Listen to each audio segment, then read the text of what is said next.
ఇప్పుడు నైట్ 11:30కి ఇందులో 15 తులాస్ gold within half an అవర్లో డిటెక్ట్ చేసాము. అయితే ఆ రోజు 11:30కి rural police station Jalandhar SI phone చేసింది నాకు. ఫోన్ చేసి సార్ ఇట్లా అరౌండ్ 20 తులాస్ గోల్డ్ పోయిందని అంటున్నారు సార్.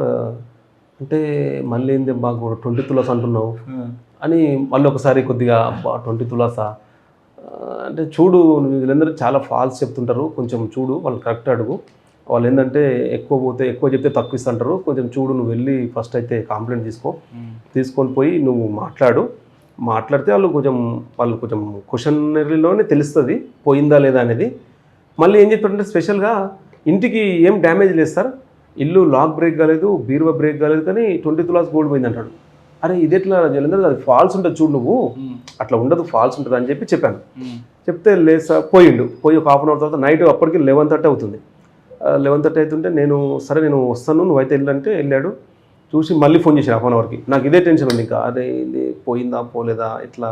అది కూడా గ్రేవ్ అఫెన్స్, 20 తులాస్ అంటే గ్రేవ్ అఫెన్స్, అంటే అరౌండ్ 15 తులాస్ వాళ్ళు చెప్పింది ఫస్ట్, కానీ కొంచెం చూసుకుని తర్వాత చెప్పారు 15 తులాస్ అంటే గ్రేవ్ అఫెన్స్. మళ్ళీ పోయి క్వశ్చన్ చేసి లేదు సార్ పోయింది అంటున్నారు సార్ అనగానే నేను ఇమీడియట్గా వెళ్ళిపోయినాను, సీన్కి వెళ్ళిపోయి చూస్తాను, ఎక్కడ ఏం డ్యామేజ్ లేదు, ఫస్ట్ ఫ్లోర్లో ఇల్లు ఉంది, అసలు చిన్న డ్యామేజ్ ఉండదు, ఏం లేకుండా 15 to 16 తులాస్ గోల్డ్ పోయింది. పోయిన తర్వాత వాళ్ళని పిలిచి అడిగాము, ఏందమ్మా అబద్ధం చెప్తున్నారా, ఏంది ఇట్లా ఉంది, ఎందుకు ఇట్లా చెప్తుండ్రు, ఏం కాకుండా ఎట్లా పోతుంది గోల్డ్, మీరు ఏమన్నా ఫాల్స్ చెప్తే మేమైనా ఫాల్స్ కేసు అవుతుంది, అట్లా ఇవ్వద్దు, మీరు తప్పు ఉంటుంది, చట్టాన్ని తప్పు ఒకటే. కానీ నైట్ ఒక 1 అవర్ నేను వాళ్ళతో మాట్లాడాను. వాళ్ళ మాటలతో నాకు తెలిసింది ఏంటంటే వాళ్ళు చాలా జెన్యూన్గా ఉన్నారు. వీళ్ళు అబద్ధం చెప్తుర్రా, వైఫ్ తీసిందా మళ్ళీ హస్బెండ్ తీసిందా అని ఇద్దరిని సపరేట్ తీసుకెళ్ళి మాట్లాడాం. చూడు బాబు, నువ్వేమైనా మీ భార్య చెప్పకుండా తీసుకెళ్ళి ఏమైనా డిస్పోజ్ చేసావా అని ఈయనని, వైఫ్ని సపరేట్గా. అంటే ఇప్పుడు కాంప్లైంట్నే ఒకనొక స్టేజ్లో ఏం డ్యామేజ్ లేదు కాబట్టి సస్పెక్ట్ చేయాల్సిన పరిస్థితి వచ్చింది. వాళ్ళనే కొద్దిగా గట్టిగా అడిగాం, మీరు అంతా ఫాల్స్ చెప్తుర్రు, మిమ్మల్ని తీసుకెళ్ళి ఇంట్రాగేషన్ చేయాల్సి వస్తుంది, చూడండి అది అని చెప్తే వాళ్ళు మనం అన్న క్వశ్చన్లకి కొద్దిగా బాధపడారు. ఏం సార్ ఇట్లా అంటారు అంటే, తప్పదమ్మా ఇట్లా కేసు మన జరిగిన ప్లేస్ చూస్తే ఏం లేదు అని చెప్తే వాళ్ళకి జెన్యూన్ అనిపిస్తే నేను ఇమీడియట్గా మళ్ళీ ఎస్పీ సార్కి డిఎస్పీ సార్కి చెప్పాను. చెప్తే అప్పుడు టైం 1 అవుతుంది, 1:30 అవుతుంది. నేను ఫోన్ చేయగానే సార్ ఉండి చెప్పండి సార్ అన్నాడు. సార్ 20 తులాస్ అంటే మళ్ళీ అయిందా, సరే వస్తున్నాను అని చెప్పి 2 o'clock సార్ వచ్చాడు. వచ్చి చూసిండు, 2 o'clock నైట్లో వచ్చిండు. మేము అందరూ అక్కడే ఉన్నాం, ఎస్ఐ గారు, నేను, 2 కానిస్టేబుల్ ఉన్నారు. ఉండి వచ్చి చూసి ఏంది డ్యామేజ్ లేదు అని సారే ఒక క్లూ ఇచ్చాడు. ఇది తెలిసిన వాళ్ళు అయితే మాత్రం తెలిసిన వాళ్ళు చేస్తారు అని చెప్పాడు. ఐడియా ఉన్నోడే చేస్తాడు, బయట వస్తే మాత్రం వాడికి ఐడియా ఉండదు, బ్రేక్ చేస్తాడు అన్నట్టుగా చెప్పాడు. చెప్తే సరే అని చెప్పి చూడండి వాళ్ళు కరెక్ట్గా అడుగు అని చెప్పి సార్ చెప్పి అడ్వైజ్ చేసి వెళ్ళాడు. వెళ్తే నేను ఇమ్మీడియట్గా వాళ్ళని పిలిచాను. ఇంకా ఓకే సార్ వచ్చి వెళ్ళాడు. టైం 2:30 అవుతుంది, ఏం అర్థం కావట్లేదు, ఏం చేయాలి, ఏం డ్యామేజ్ లేదు, ఫింగర్ ప్రింట్స్ వాళ్ళని అప్పుడు పిలవలేము, ఏమి చేయలేము, ఉన్న 2-3 క్లూస్ ఏమైనా చూద్దామని చెప్పేసి కాంప్లైంట్ని సపరేట్ పిలిచి చెప్పండి అసలు మీరు ఇచ్చే క్లూతోనే అసలు ఆ సిచ్యువేషన్ ఒకసారి మీరు ఊహించుకోండి. ఆ సిచ్యువేషన్ ఊహించుకుంటే మీరు ఏదైనా మీరు చెప్పదని బట్టే ఉంటుంది, మేము వచ్చినాం కానీ మా క్లూస్ టీమ్ కూడా మార్నింగ్ వస్తుంది, మీరు ఇప్పుడు మేమేం చేయలేము, ఇంత నైట్ అవుతుంది కదా, మీ దగ్గర ఉన్న ఎవిడెన్స్కి ఇప్పుడు చెప్పండి అని చెప్తే అతను ఒకటి చెప్పాడు అనమాట. సార్ నేను మధ్యాహ్నం వచ్చి లంచ్ చేశాను, కీస్ ఇక్కడ పెట్టేసి వెళ్ళాను సార్, దీంట్లో మెయిన్ సస్పెక్టు మా బావమరిది సార్, మా మరదలు ఉంటారు సార్, మేము కొంచెం ఎదిగామని చెప్పేసి వాళ్ళకు బాగా జెలసీ ఉంటుంది సార్, వాళ్ళు వచ్చింటారు సార్, వాళ్ళకి తెలుసు అన్నీ, కీస్ అన్నీ తెలుసు, ఇంట్లో గోల్డ్ ఎక్కడ ఉంటుందో తెలుసు, వాళ్ళే చేసింటారు సార్ అని వాళ్ళ సొంతం బావమరిది పైన సస్పెక్ట్ చేశాను. అతను ఎక్కడ ఉంటాడంటే ఎక్కడో వేరే కాలనీలో ఉంటాడని చెప్పాను అనమాట. చెప్తే సరే ఓకే ఇంకా చెప్పండి అని అడిగి వాళ్ళతో మనం మాట్లాడుతూ ఉండి వాళ్ళ దగ్గర వాళ్ళని ఇంకా ఫస్ట్ కొద్దిగా టెన్షన్ పెట్టాం, తర్వాత కూల్గా ఉంచి ఏం కాదులేండి వస్తుంది, కొంచెం మీరు ఆలోచించండి, మీరు ఇచ్చే చిన్న ఎవిడెన్సే పనికి వస్తుంది అని చెప్పేసి ఉంటే సార్ నేను తినేసి వెళ్తున్నప్పుడు సార్ ఈ లేడీ సార్, ఒక లేడీ ఇక్కడ కూర్చోంది సార్, కూర్చుంటుంది, ఇక్కడ చెట్టు ఉంది కదా సార్, చెట్టు కింద కూర్చుంటుంది, ఈమె ఇక్కడ ఉండేది, ఇంకెవరు ఉన్నారు అక్కడ అంటే ఇంకెవరు లేదు సార్, ఈమె ఇక్కడ ఉన్నది, అక్కడ వాళ్ళు మేస్త్రి వాళ్ళంతా అక్కడ పనిచేస్తున్నారు సార్, ఇల్లు కన్స్ట్రక్షన్ అవుతుంది కదా అక్కడ పనిచేస్తున్నారు, ఈమైతే ఇక్కడ కూర్చున్నది సార్, కూర్చుంటే నేను అటు వెళ్ళిపోయాను సార్, పోతుంటే ఒకసారి వెనక్కి చూసిన సార్, చూస్తే నా సైడే చూస్తుంది సార్ అని చెప్పాడు. అవును ఇట్లా నా సైడ్ చూస్తుంది సార్ నేను మళ్ళీ లాస్ట్కి వెళ్ళి నేను టర్న్ అయ్యేటప్పుడు కూడా మళ్ళీ ఇట్లా చూస్తే నా సైడే చూస్తుంది సార్, కొంచెం వెరైటీగా చూసింది సార్ అన్నాడు. అవునా కరెక్ట్ అంటే నీకు డౌట్ అనిపించిందా అని అడిగితే అవును సార్ నాకు కొంచెం డౌట్ అనిపించింది అనగానే మనకున్న క్లూ అదొక్కటే అయితే ఇప్పుడు వాళ్ళ బావమరిని తీసుకురాలేము, మేస్త్రీలు అంటే లేరు, నైట్ మనం చేయాల్సిన పని అమౌంట్ 15 tulas గోల్డ్ అంటే కొంచెం ఎక్కువ అమౌంట్, వాళ్ళ ఐటెం కూడా అబద్ధం చెప్తున్నారంటే అన్ని కరెక్ట్ చెప్తున్నారు. తర్వాత తెలిసింది మాకు వాళ్ళు చెప్పలేదని. ఇమ్మీడియట్గా సరే ఆ లేడీని పిలిచి అడుగుతూ ఉంటే అరుస్తూ ఉంది. ఆమె మామూలు విలేజ్ ఆమెనే కానీ గట్టిగా అరుస్తున్నాడు, మనల్ని డామినేట్ చేయడానికి చూస్తుంది. మమ్మల్ని ఎట్లంటారు, దొంగతనం వేస్తారా, అది ఇదని వాళ్ళ కూతురు వాళ్ళ అల్లుడు అందరూ వచ్చి అరుస్తూ ఉంటే ఒకసారి మేమే డిఫెన్స్ పడిపోయినాం. ఏంది సంథింగ్ ఏంది చేయలేదు అంటే చేసినాం మనం చెప్పలేం కదా, ఏంది ఇట్లా అరుస్తుర్రు అంటే డామినేట్ చేయడానికి అరుస్తుందా లేదంటే అఫెన్స్ మనం అడగకూడదని అరుస్తుందా అని చెప్పేసి అట్లా ఉండదు అట్లా అని చెప్పేసి సంజాయించి నువ్వు చెప్పు అమ్మా అట్లా కాదు ఇక్కడ ఉన్నావంట కదా అది ఇది అని చెప్తే దాంట్లో కూడా ఒక క్లూ ఏంటంటే అతను కీ ఏం చేస్తారంటే అక్కడే పెడతారు. అది ఎట్లా చెప్పొచ్చు అంటే ఇల్లు లాక్ చేస్తారు, పిల్లలు వస్తుంటారు, వైఫ్ వేరే టైం వస్తుంటుంది, కీ ఇట్లా పెట్టేసి టక్కు సౌండ్ వస్తుంది. అతను ఇంట్లో ఇల్లు లాక్ చేసి మనది చెప్పులు పెట్టుకోవడానికి స్టాండ్ ఉంటుంది కదా కప్బోర్డు, అది ఓపెన్ చేసి ఇట్లా పెట్టేసి ఇట్లా మూసేస్తే టక్ మని కొట్టుకుంటుంది. కొట్టుకుంటుంది అంటే అక్కడ కీ ఉందని తెలిసిపోతుంది అన్నట్టు. అంటే మనం అదే అవేర్నెస్ ఉండాల్సిందే. ఏం కాదులే అనుకుంటారు అఫెన్స్లో, ప్రాపర్టీ అఫెన్స్లో ఏం కాదు అనుకుంటారు కానీ అందరూ ప్రాపర్టీ ఇంట్లో పెట్టుకోవడం, బీరోలో పెట్టుకోవడం, బీరువా చీర కింద కీ పెట్టడం, లోపలికి ఏమో దానిపైన పెడతారు, దానికి ఏమో పక్కన చీర కింద పెడతారు అనమాట. అఫెండర్కి అంతా అక్కడే ఉంటుంది. ప్రతి అఫెన్స్లో చెప్తున్నాం, ప్రాపర్టీ బ్యాంకులో పెట్టుకోండి, మొత్తం యాప్లలో ట్రాన్సాక్షన్ పెట్టుకోండి, ఫిజికల్గా పెట్టుకోకండి. గోల్డ్ పెట్టినా కూడా అఫెండర్ వస్తే సస్పెక్ట్ చేయని ప్లేస్లో పెట్టండి అని అవేర్ చేస్తున్నాం కానీ అందరికీ రీచ్ అవుతలేదు, ఇంకా కంటిన్యూ చేస్తున్నాము. అట్లా టక్లో సౌండ్ వస్తుందంటే ఆమె రోజు అబ్జర్వ్ చేస్తుంది అనమాట ఇట్లా జరుగుతుందని చెప్పేసి. అంటే వాడిని అడిగాం కీ ఎక్కడ పెడతావు ఎట్లా పెట్టినామని మళ్ళీ ఒకసారి సీన్ రీకన్స్ట్రక్షన్ చేసాం.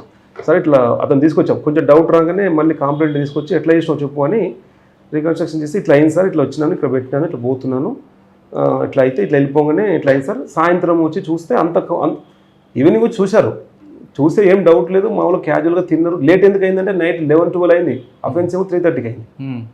ఏమైందంటే మేము చూసుకోలేదు సార్, ఎందుకో నైట్ 10 o'clock 10:30కి పోయి కప్బోర్డ్ తీసి చూస్తే అది కొంచెం డిస్టర్బ్ ఉంది, అందుకే లేట్గా వచ్చింది. మనకి అఫెన్సే కాలేదు అనుకున్నారు వాళ్ళు, అఫెన్సే జరగలేదు అనుకున్నారు. ఎందుకో ఆమె కప్బోర్డ్ లేదు పని ఓపెన్ చేసి చూస్తే ఏంది కొంచెం డిస్టర్బెన్స్ అని తీస్తే గోల్డ్ లేదు. అంటే మళ్ళీ మొత్తం సీన్ రీకన్స్ట్రక్షన్ చేస్తే అక్కడ అర్థమైంది, ఈమె మీద మ్యాక్సిమం సస్పెక్షన్ అర్థమైందిగా. అతను రావడము, పెట్టిన సౌండ్ కీకి ఇక్కడ కీ ఉందని. ఏమైందంటే వీళ్ళ ఫ్యామిలీ ఇంటి పక్కన వెళ్ళే కదా చూస్తుంటుంది, వీళ్ళ ఇంటికి వెళ్ళడము, వాళ్ళ ఇంట్లో కూర్చోవడము, ఎక్కడ పెడతారు ప్రాపర్టీ అది అని అంతా ఇంకా ఇంటరాగేషన్ తెలిసిపోయింది. ఆమె అడిగితే మా ఇంటికి వస్తుంటుంది సార్, ఎప్పుడైనా టీ తాగుతుంది, కింద వస్తే మాట్లాడుతూ ఉంటుంది, మా ఇంట్లో ఏమేమి వస్తుంది ఎక్కడ తెలుస్తున్నాగానే కొంచెం లీడ్ వచ్చినట్టు అనిపించింది. ఈ లోపల లేడీని ఇమీడియట్గా ఉమెన్ పీసీని తీసుకొచ్చి ఉమెన్ కానిస్టేబుల్ 2 కానిస్టేబుల్ని పెట్టేసి ఇంటరాగేషన్ అక్కడే కొద్దిగా మాట్లాడము చేయడము, చూడమ్మా ఇట్లా ఉంది నీ ఇష్టము అంతా అయిపోయింది, కీ పెట్టిందంతా అని చెప్పేసి క్వశ్చన్ చేసి లాస్ట్కు ఇది కూడా కొద్దిగా వాళ్ళ మోరల్ డౌన్ చేసినట్టుగా, చూడమ్మా నైటే ఉంది ఇక్కడ, నైటే అయిపోతుంది అంటే అఫెన్స్ కన్ఫ్యూజ్ చేయించాలంటే ఒకసారి క్వశ్చనరే కాదు, ఒకసారి మిమ్మల్ని వదిలేస్తాంలే అని చెప్పడము, 2-3 రకాలుగా చేయాల్సి వస్తుంది. ప్రాక్టికల్గా అడిగి చూడమ్మా ఇంకా నైటే ఉంది ఇప్పుడు ఏం లేదు, అయిపోయింది చేసి ఉంటాము, ఒకవేళ చేసి ఉంటాము అట్లా అని చెప్పేసి కొంచెం సైకలాజికల్గా నువ్వు ఆడి మనిషి ఉన్నావు, తప్పు అట్లా కాదు, నువ్వు వెళ్ళిపోవచ్చు అని నీది ఏమన్నా గోల్డ్ నువ్వు ఇస్తే నీది వాళ్ళకి ఇచ్చేస్తాం అన్నట్టుగా కొంచెం సైకలాజికల్గా వాళ్ళ రూట్లోకి వెళ్ళి అధ్యయంగానే ఫస్ట్ చెప్పొద్దు అని డల్ అవుతుంది అనమాట. అట్లా కొద్దిగా టెక్నికల్గా క్వశ్చనరీ చేయడంలో ఆమె ఉండి ఒక హాఫ్ అన్ అవర్ తర్వాత 3:30 అవుతుంది అప్పటికి. అక్కడే కూర్చున్నాము, బండ్ల ఉమెన్ పిలుచుకొని మాట్లాడుతూ ఉంటే లాస్ట్కు నేను బండి దిగేసి ఉమెన్ కానిస్టేబుల్ ఉంటుంది రూరల్ పోలీస్ స్టేషన్లో, ఆమెకు చెప్పినాను కొంచెం నువ్వు మోరల్గా చెప్పు ఇట్లా అని, మా ఇంటరాగేషన్ నువ్వు సపోర్ట్ ఇచ్చినట్టు మాట్లాడని చెప్పేసి నేను దిగి కొంచెం వాటర్ తాగినట్టు అట్లా ఇట్లా చేస్తే దిగి ఆమె మాట్లాడింది ఏమైనా ఉంటే మా కానిస్టేబుల్ కూడా అట్లా సార్ హెల్ప్ చేస్తున్నాడు కదా నువ్వు మంచిగా అట్లా చేయాలని ఆమె సరే ఆమె నేను మళ్ళీ బండిలో కూర్చొని చెప్పమ్మా ఏం కాదు చెప్పాలని, లేదు సార్ గోల్డ్ మొత్తం ఉంది సార్ అని చెప్తాను. ఉంది సార్ గోల్డ్ మొత్తం ఉంది అని చెప్తాను. ఉందా మరి ఉంటే అయిపోయాయి కదా వాళ్ళకి ఇస్తే అయిపోతుంది అంటే ఎక్కడుందమ్మా అంటే ఇంట్లోనే ఉంది సార్ అని. ఇంట్లోనే పెట్టినా సార్, మా ఇంట్లో ఉంది. ఎక్కడ పెట్టినాము అంటే మొత్తం ఇట్లా కట్టలా కట్టేసి సబ్జా పైన వేసిన సార్. పోయి చూస్తే ఇంటాక్ట్ 15 తులాస్ గోల్డ్ కవర్లో కట్టి బ్లాక్ కలర్లో సబ్జా పైన పడేసింది. మా అమ్మకి చూసి మీరు బిలీవ్ చేయండి, ఇల్లు పక్క ఇల్లే కదా, వీళ్ళంతా ఇంకా మేము మాట్లాడుతుంటే మీరు వెళ్ళిపోండి, మీరు ఎందుకు ఉండద్దు అని చెప్పేసి, ఎవరు ఉండొద్దు అన్నట్టుగా కాంప్లైంట్ వాళ్ళు కూడా ఇంటికి వెళ్తే వాళ్ళు ఇంట్లో ఆలోచించుకుంటా ఏడుస్తూ ఉన్నారు. అంత గోల్డ్ పోయిందంటే ఇన్ని కష్టపడి సంపాదించుకున్నాము అది దాన్ని అట్లా ఉంటే మేము అక్కడే ఉన్నాం కదా, గోల్డ్ అంతా చెప్పింది తీసుకొచ్చి మేము మళ్ళీ పైకి వెళ్ళాం, వీళ్ళ ఇంటి పైకి. ఆమె కార్లోనే కూర్చుని ఇంకా సరే డిటెక్ట్ అయిందని ఆమెకి ఏదో చెప్పినాం. వెళ్ళి వాళ్ళ ఇంటికి వెళ్ళి డోర్ కొట్టినాం. డోర్ కొడితే డోర్ తీసారు. డోర్ తీస్తే మొత్తం ఐటమ్ అంతా ఓపెన్ చేసినాము. తీసి వాళ్ళ చేతిలో పెట్టేశాను ఇట్లా. ఆమె లేడీ ఏడుస్తుందండి, ఇంకా ఏం మాట్లాడతలేదు. ఇట్లా పోయిన gold half an hour 1 hour తెలిసిన తర్వాత 15 తులాస్ మొత్తం ఓపెన్ చేసి ఇట్లా ఇచ్చేసాం. మీరు బిలీవ్ చేయండి, అసలు వాళ్ళిద్దరు కూడా అసలు వాళ్ళ హ్యాపీనెస్ అనేది అంత అసలు మనం వర్ణించలేం. అసలు దొరికిందా సార్, వాళ్ళు నమ్ముతలేరు. దొరికిందా సార్ అని చెప్పేసి, దొరికిందమ్మా ఏం కాదంటే ఎవరు తీసిందంటే ఆమెనే తీసింది, చెప్పింది, మాట్లాడినామంటే అసలు వాళ్ళు ఇంకా వాళ్ళ హ్యాపీ. 15 తులాస్ అంటే ఏంటండి, 15 lakhs ప్రాపర్టీ. అరెస్ట్ చేశారా? అరెస్ట్ చేసాం, ఇమ్మీడియట్గా తీసుకొచ్చాము. అప్పటికే మార్నింగ్ 4-5 అయింది. ఇప్పుడు ఎస్పీ సార్ ఫోన్ చేశాను. చీట్ చేస్తారని ఏడలేదా? నాకు మోసం చేస్తారా? ఇంకా మనం అఫెన్స్ కంప్లీట్ చేయడానికి ఇంకా తప్పలేదు. పొద్దున అడుగుతుంది, సార్ పంపిస్తున్నారు కదా సార్ నైట్ అంటే, సరే పంపిస్తామమ్మా, అట్లా చేస్తాం, కొంచెం రాసుకునేది ఉంటుంది పంపిస్తామని చెప్పేసి. అప్పుడే నేను 4 o'clock సార్ ఫోన్ చేసిన. ఫోన్ చేసి ఇంకా సార్ పడుకున్నాను తెలిసి, సార్ మొత్తం రికవర్ అయింది సార్ అనగానే అయిందా అంటుండు. అయింది సార్ అంటే, లేదు సార్ మొత్తం డిటెక్ట్ అయిందంటే వెరీ గుడ్ అని చెప్పేసి, అది కూడా ఒక మంచి సాటిస్ఫాక్షన్. నైట్ అంతా నిద్రనే పోలేదు ఆ రోజు. మొత్తం గోల్డ్ అంతా అంటే అప్పుడు ఇవ్వలేదు, వాళ్ళు చూపించి తెచ్చి లీగల్ ప్రాసెస్లో చేసి మళ్ళీ రోజు తీసుకొచ్చి ఆ లేడీ మొత్తం అరెస్ట్ చేసేసి మొత్తం వాళ్ళకు ఇంటాక్ట్ ప్రాపర్టీ 1 మిల్లీగ్రామ్ కూడా తేడా లేకుండా మొత్తం వాళ్ళకి ఇచ్చేసి నెక్స్ట్ డేనే అట్లా రిమైండ్ చేసి పంపించినాము. అట్లా చిన్న 1 yearలో 2 మంచి కేసులు. ఇంకా మీకు ఇంకేం గోల్ ఉందండి? చాలా సర్వీస్ ఉంది మీకు. ఇంకా పోలీసులు ఏముంటుందండి, మనం ఉన్న ఏరియాలో లా అండ్ ఆర్డర్ మన కంట్రోల్ ఉండాలని. ఇక్కడ వనపర్తిలో నాకు this is the biggest circle in Telangana. 7 police stations including Wanaparthy district head quarter. మనం ఉన్న ఏరియాలో ఎలక్షన్ వస్తుంది, తర్వాత ఈ లా అండ్ ఆర్డర్ కంట్రోల్ ఉంటే చాలు. ఉన్న పరిస్థితుల్లో సైబర్ అఫెన్సెస్ కానీ, తర్వాత ప్రాపర్టీ అఫెన్స్లు, ఇంత పెద్ద టౌన్ ఉందంటే ఎప్పుడు మేము ఆన్ డ్యూటీలో ఉన్నట్టు ఉండాలి. అఫెండర్ ఇంత పెద్ద టౌన్లో తిప్పుతుంటాం కానీ అఫెండర్ కూడా షార్ప్గా ఉంటున్నారు. మన ఏరియాలో మనం లా అండ్ ఆర్డర్ కంట్రోల్ ఉంచడము మెయిన్గా ఈ ప్రాపర్టీ అఫెన్స్లు. పబ్లిక్ తెలియకుండా ఇప్పుడు సైబర్ క్రైమ్ కానీ ప్రాపర్టీ అఫెన్స్లు కానీ అవేర్నెస్ చేయడం వల్లనే మనం మెయిన్గా ప్రివెంట్ చేయడము. తర్వాత ప్రివెంట్ చేసినా కూడా ఆయన కేసులను మనం ఎఫర్ట్స్తో డిటెక్ట్ చేయడము.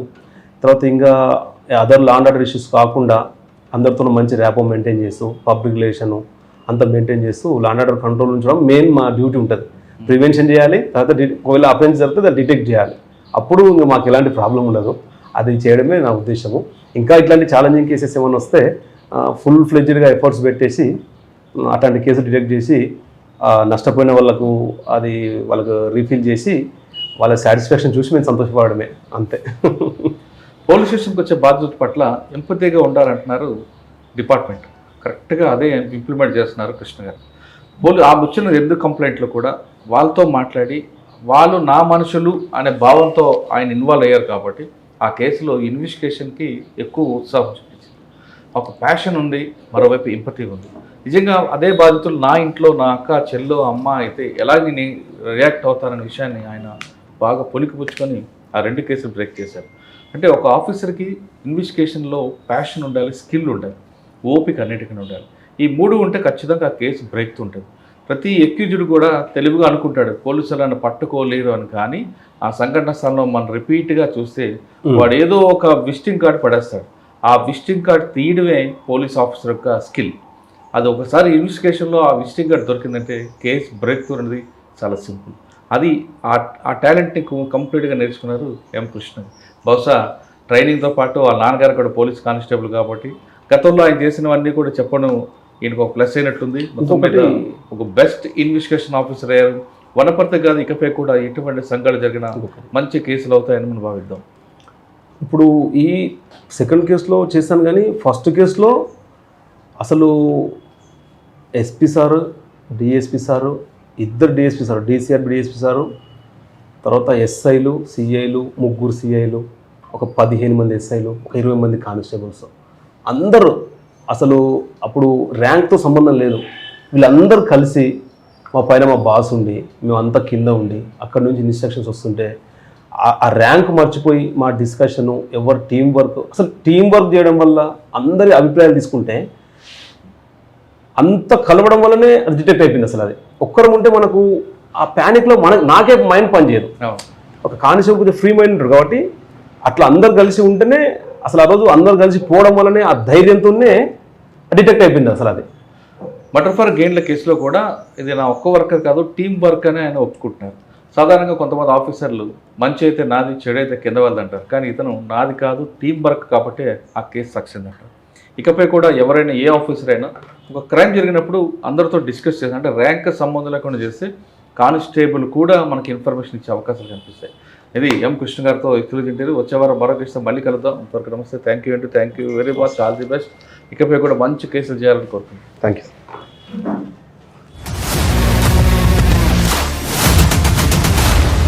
iDreams, this police diaries is something very, very valuable towards that. I must really appreciate Murali, your insights. iDreams founder and CEO చిన్న వాసుదేవ్ రెడ్డి గారితో మురళీధర్ క్రైమ్ స్టోరీస్ చాలా ఫేమస్ అయిపోయినావు.